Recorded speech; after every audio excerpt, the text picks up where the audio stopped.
হয়, মই আজি দেখুৱাম প্ৰধানমন্ত্ৰী সপোনৰ আঁচনি। এই প্ৰধানমন্ত্ৰী সপোনৰ আঁচনিখন মোৰ অতীত আছে, অতীত নিশ্চয়কৈ দেখুৱাব। এই প্ৰধানমন্ত্ৰী যে সপোনৰ আঁচনি জল জীৱন মিছন আঁচনি, জল জীৱন মিছন আঁচনি দেখিবলৈ পোৱা গৈছে ইয়াত ভূত বাংলাৰ পৰিণত হৈছে। এইখনৰ ৰঙামাটিৰ ছাতাগুৰি হয়। এই ছাতাগুৰিত যি জল জীৱন মিছন আঁচনি এখন স্কিম আবণ্টন দিছে, ইয়াতে দেখিবলৈ পোৱা গৈছে এইখন গাঁৱৰ ৰাইজে খোৱাপানী, বিশুদ্ধ খোৱাপানীৰ পৰা বঞ্চিত হৈ আছে। কাৰণটো হ'ল এইখন যে ইয়াতে যে বিদ্যুৎ আছে, এই বিদ্যুৎ কানেকশ্যন নথকাৰ ফলত এইখন গাঁৱৰ ৰাইজে খোৱাপানীৰ পৰা, বিশুদ্ধ খোৱাপানীৰ পৰা বঞ্চিত হৈ আছে। আৰু এইখন যে জল জীৱন মিছন আঁচনি ভূত বাংলাত পৰিণত হৈছে, মোৰ লগত মোৰ অতীত নিশ্চয়কৈ দেখুৱাব কেনে অৱস্থা হৈ আছে।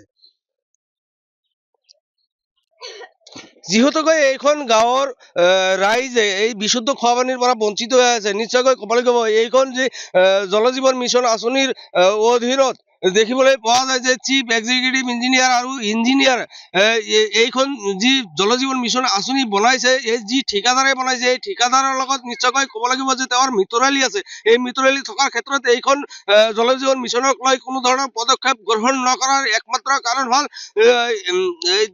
যি ঠিকাদাৰজন আছে, এই ঠিকাদাৰজনৰ লগত নিশ্চয়কৈ তেওঁৰ যি ইঞ্জিনিয়াৰ আছে তেওঁৰ লগত মিতৰালি আছে।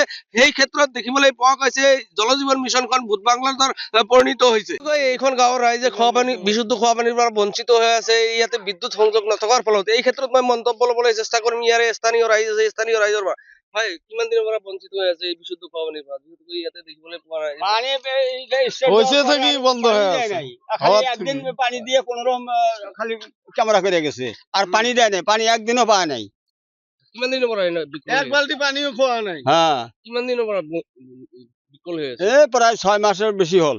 6 মাসের বেশি। হ্যাঁ, আগতে পানি দিছিল নাকি? আগতো পানি নাই, একদিন খালি দিছিল পানি। স্টার্ট দেওয়ার পরে একদিন পানি দিছে কোন রকম, তারপরে আর নাই। টেস্টিং একটু করছে খালি। এতিয়া কি কব অসম চৰকাৰক আৰু বিটিআৰ চৰকাৰক?